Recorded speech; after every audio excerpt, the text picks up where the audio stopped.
baditi amani am badi hindinne yaw akkuma beekamu sababa san san wallolle addabaane bilul waan fixanne isin garuu na bira wajjin akka waan jaalalti qabee faataa jirti aataatu mirgasiiti alhamdulillah ida waan addabaane fuyyu maalif isilleen jaarsa dhabdee miidhamuun qabdu kabajamtoota hordoftoota koo Saidoon dhufeetii jira jechuudha.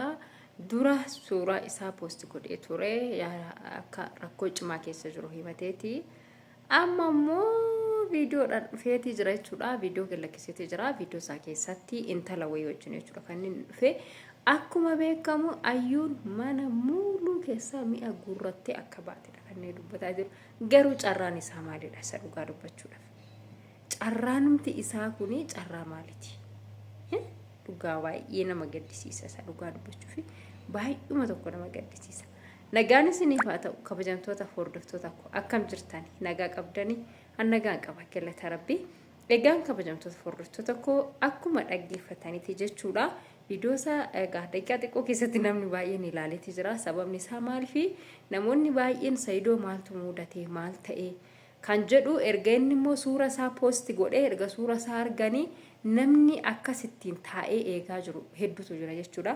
Ani mataan kan koo silkii isaa barbaadan ture. Maaliifin dawwaleefin gaafadha jedhee raawwadhee isa dhugaa rabbii jechuudha. Silkii isaa barbaadatiin ture jechuudha. So amma ka dhufee gaafa dhufu koo ajira dhamma boodaas.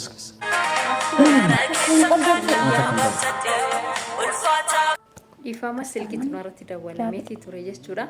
Akkuma Sumayyaan inni asii ayyuu cidha ayyuu raawwatee cidha sana xumuree gaafa inni gara Yamanitti deebi'u mana duwwaa gootee eegde ayyuun illee mana qullaa gootee eegde jechuudha. Garuu bexaam itti iccitii qabatti ayyuun isa dhugaa waaqa dubbachuudhaaf ayyuu kana gaafa laallu waanuma qallaalii nutti fakkaatti miti garuu argitanii jirtu. Mi'a mana guuruu ishee mana jijjiirrattullee ta'u mi'a gurgurtullee ta'u yoom dubbatte hin dubbanne jechuudha. Sumayyaan garuu akka mi'a irraa gurguraa turte akka mi'a baasaa turte akka qayyarachuudhaaf turte hunda isaa viidiyoodhaan argisiistee turte. Ayyuunoo achumatti gadi qabattee raawwattee jechuudha.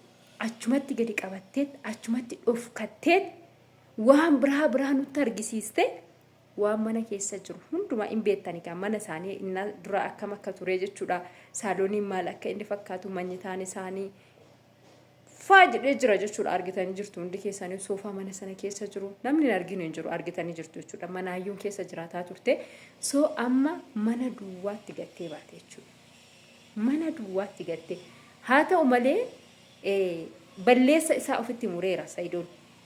Akka wal hiikan illee wal hiiknee jirra gargar baanee jirra jedhee dhugaa jirtu dubbateetii jira jechuudha. Iddoo kanatti wal hiikuu isaaniillee dubbateetii jira.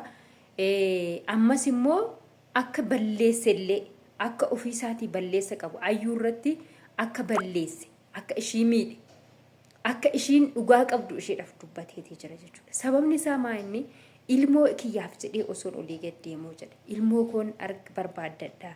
Ilmoo kootina walitti araarama haadha manaa kootina walitti araarama jedhee osoo walii gad deemuu ji'a afuriif moo ji'a lamaaf jedhe ji'a lamaaf osoo ishiin argin osoo waliin argin gonkumaa osoo waliin argin walirraa turreetii jirra. So sababa kana ta'eefuu dhugaadhaa wal fuudheen jira intala kanaa abbaa manaa isheetii isheen haadha manaa kootii wal ishee faana jiraadhee hin beeku ishee faana akka abbaa manaaf haadha manaatti waliin hin jiraanne. Wal faana turre dhugaa qabdi iddoo kanatti balleessi kan kooti. Lammaffaa immoo sababni akkan ani ishii hiiku na taasise kana callaa osoo hin taane sababa ishiin rifeensa ishii qullaa TikTok irra deemtee sirbituufi. TikTok irra deemtee rifeensa ishii qullaa sirbituufi sababa kanarraa kan ka'e wal hiikne gargar baanee jirraa jedhe. So kana dura ayyuun dhugaadhumaan dhugaatti qullaa ishee na eessatti adda eessatti walitti dhuftee jaaba marataati turte rifeensa ishee takka argisiistee hin beektu jechuudha. So sababa isarratti isaa walitti aaraniin kan ka'e rifeensa ishee qullaa guutee hatta YouTube irrayyuu rifeensa qullaadhaan dhufuu jalqabde jechuudha. So kuni kaleessas ishiin akka amantaa biraa qabdu hin beekaa ture. Har'as immoo achuma keessa jirti achi keessaa hin baane hin amanne amantaa isaa kanatti dhuftee raawwattee amantaa hin fudhanne So isaan rakkinni isaan gargar isaan baasise waanuma biraati malee waa'ee rifeensa qullaa fi waan biraatiif natti hin fakkaatu jechuudha. Haa ta'u malee amma Saidoon akka mana qullaatti ol galeedha. Isayyuu intalitti wayii kan mana isaanitti kireessite ni jirti. Balballi qulfiin balbalaa ishee itti kenname. Isheen iyyuu immoo gara biraatti isatti jijjiirudha. Ay dubartii maaluma yoo goone wayyan jedhee baranani maaluma yoo taane wayyan jedhee bara maal jettee mucaa wayittu dheengadda maqaan dubartii nu badeera dubartuun maqumti keenyaa nu badee jira maqaa nu balleessitee jirti dubartii jedhanii idduma tokkotti nu waamu hunduma keenyaatti dhugaadhuma jettee jechuudha mucaan sun isuma dhugaa waaqaa dubbachuu fi maalifiini amma mucaan kun maal jettiini atammoo maan qabduureetti atammoo maan qabduure nama jaallattoo maan qabduure omaa yaadaan jirtuure umtuu sitti dhagaamaan jiruure hindi amma kana keessa jiraate yaada kana keessa jiraate ofii isaati fuuyyuu kunoo biyya ormaatii isa yummoo kassareetan dhufe gara miliyoona meeqaa jechaatii jira jechuudha. Isa yuu gara miliyoona meeqaa waan ta'ee beeksisa wayii hojjechuudhaaf jennee raawwanne maallaqa baay'eetti gashee osoo beeksisichi sun hojjetameetu hin xumuramin dhaabbatee maallaqni nan itti gashee sun hundi isaa nan kassaree jechaatii jira jechuudha. Haa ta'u malee ammas immoo deebisee namichi kuni ijoollee isaatirraa haadha manaa isaa jalqabaarraa deebisee haadha manaa ammas lammaffaa kan fuudheerra gargar bahee haadha manaa isaa jalqabaatinis walitti deebi'ee walitti hin deebine haadha manaa isaa lammataa faanas waliin jiraatee waliin hin jiraanne isayyuu immoo meeshaa mana keessatti bitame hunduma isaa guurrattee irraa gara ta'e deemtee gurguratte ta'ee fudhattee gara biraatti deemte ta'ee ayyuu maal akka ishiin goote rabbiin kun haa beeku nuti maan argine kaayi ganaa yoo waan ta'e ka amma inni dhufutti eegdi natti fakkaata garuu gaambeekon amma inni dhufutti teessee eegdi natti fakkaata malee odoo viidiyoo waraabiin osoo maa hin jedhin meeshaa manaa guurtee hin baatu garuu amma inni dhufutti teessee eegdi natti fakkaata malee viidiyoo amma kanaan booda gallakkisuun ishiin oolu ishiin illee akkamittiin akka mana keessaa meeshaa guurrattee baate hin gurgurte moo mana jijjiirratte moo kan jedhu argisiisuun ishiin oolu tokkoffaa haadhuma manaasaa jalqabaattu jalqabe jechuudha kana Saidoo jechuudha hanga dhumaatitti jireenyi isaa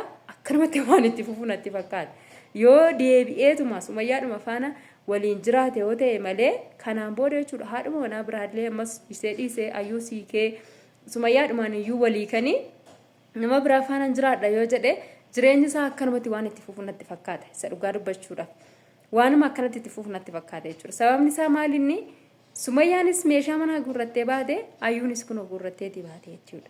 Sinigale sababa kana ta'eefu jireenyi isaa akkanumatti haati manaa biraa dhuftus kanuma argiti. Boru waan tokko miidhamni tokko yookiin wal jeequmsa tokko jidduu isaaniitti uumame gaafa inni xiqqoo akka carraa ta'e hojiidha firree ta'e waanuma ta'eef gara biyya biraa deeme isheenis guurrattee deemte jechuudha mi'a bichisiiste. So kun baay'ee tokko waan ulfaatudha. Waan tokkotu natti yaadatame isa dhugaa waaqa jechuudha dhuguma dhugaa waaqa isinitti hima. Gaafa jalqaba abbaa manaa kooti walitti dhufnee jireenya waliin jiraachuu jalqabnu mana duwwaatti jechuudha akka carraa ta'ee abbaan manaa koo siistarii isaa waliin jiraataa ture achiin siistariin isaa mana keessa turte jechuudha ani osoo hin beekinidha jechuudha kanan dhufnee mana tokko keessa jiraachuu jalqabne waan kana jechuudha. Kaza sanaan booddee akkam ta'ee meeshaa mana keessa jiru hunduma isaa guurrattee raawwattee jechuudha. Meeshaa mana keessa jiru takka osoo nambisin dhugaa rabbiin isinitti hima. Firaashii takka osoo manatti nambisin jechuudha. Abbaa manaa koo faana uldirribsii beektu uldirribsii durii sayyuu jechuudha. Isa qofatu manatti hafee isa bichaa manatti nuu dhiistee raawwattee masxaaxabaa bishaan harkatti dhiqatan illee osoo manatti nuu nambisin. Isa bichaa manatti hambistee raawwattee uldirribsii sana qofa manatti hambistee meeshaa jiru hundumaa guurrattee nurraa baate jechuudha. Akka carraa ta'eeti kan nuti magaalaa kana keessa namni walitti dhufee jiraachuudhaaf asuma magaalaadhuma sabbataa kana keessadha. Yeroo sanatti waa baay'ee nama barbaachisa. Ani immoo yeroo sanatti waliin dhufnee mana tokko keessa magaalaa kana keessa jiraadhees namni yaade tokkollee hin jiru jechuudha. Yaa akkuma carraa ta'ee dhufnee asumatti hafee sababa kanarraan kan ka'ee gaashin wajjiniin jiraataa turan jechuudha. Hanga osoo faana walitti dhufinii sanaan booddee meeshaa mana keessa jiru hundumaa guurrattee gaafa ani finni mana tokkotti walitti dhufneeti jennu meeshaa mana jiru hunda guurrattee baate jechuudha ishiin. Gaafa isheen baatu kana mana keessatti kan hafe uldirribsii tokkichadha. Halkan gaafa sanaa jechuudha lafti qullaa manuma akkuma amma Saidoon keessa taa'aa jiru kana lafa duwwaa dhugaa waaqa jiraataa isuma dhugaan isinitti hima. lafa duwwaa dhumarraa gimmaasha udurissi tokko gimmaasha lafa afnee gimmaasha uffannee bullee jechuudha. Seenaa kana hin qabna nus isa dhugaa dubbachuudhaaf osoo himee seenaan kun himamee kan dhumu miti. Waan baay'ee tokko nama dhiibudha. So waan irra si mudate kanaa fi jireenya ati keessa dabarsaa jirtu kana argeetii jira siin jechuu barbaadini Saayidoo.